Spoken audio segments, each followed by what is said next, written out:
काँग्रेस नेते विजय वडेट्टीवार यांच्या एका विधानानं वादाची शक्यता निर्माण झाली आहे। खराच्या जागी एखादा मुसलमान असता तर सर्व मुसलमानांची वरात काढली असती असं वक्तव्य वडेट्टीवार यांनी केलेलं आहे। चंद्रपुरात महात्मा ज्योतिबा फुले यांच्या जयंतीनिमित्त आयोजित महोत्सव कार्यक्रमामध्ये ते बोलत होते।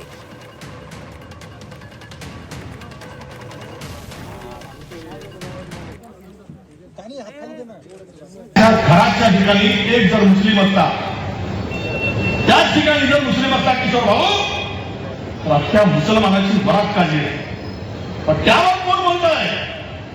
हे कोणीही धर्माचा कोणत्याही जातीचा असू दे, तो नालायक आहे, त्याला नालायक करण्याची ताकद असली पाहिजे।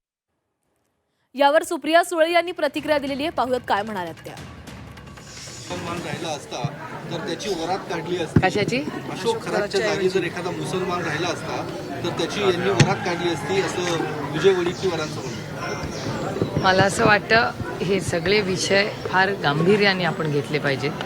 मी काही स्टेटमेंट ऐकलेलं नाही, त्याच्यामुळे बोलणं मला योग्य वाटत नाही। पण एक जरूर तुम्हाला सांगते, खरात प्रकरणामध्ये जी भयानक गोष्ट झाली म्हणजे माणुसकीला काळीमा असणारी अशी ही गोष्ट आहे, अतिशय दुर्दैवी आहे। आणि पुरोगामी महाराष्ट्राला खरं तर एक खूप मोठा धक्का आहे हा।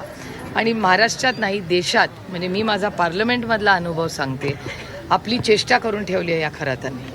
कारण राज्यामध्ये देशामध्ये काम करत असताना बाकीच्या राज्यांमधले सातत्याने सगळे जे खासदार किंवा लोक मला दिल्लीत भेटतात ते चेष्टा करायला लागले की अगरे तुमच्या महाराष्ट्रात काय चाललंय, ज्या पद्धतीने व्हिडिओज येत आहेत काही लोकांचे, ज्या पद्धतीने, हे खूप खूप दुर्दैवी आहे आणि अस्वस्थ करणारी परिस्थिती।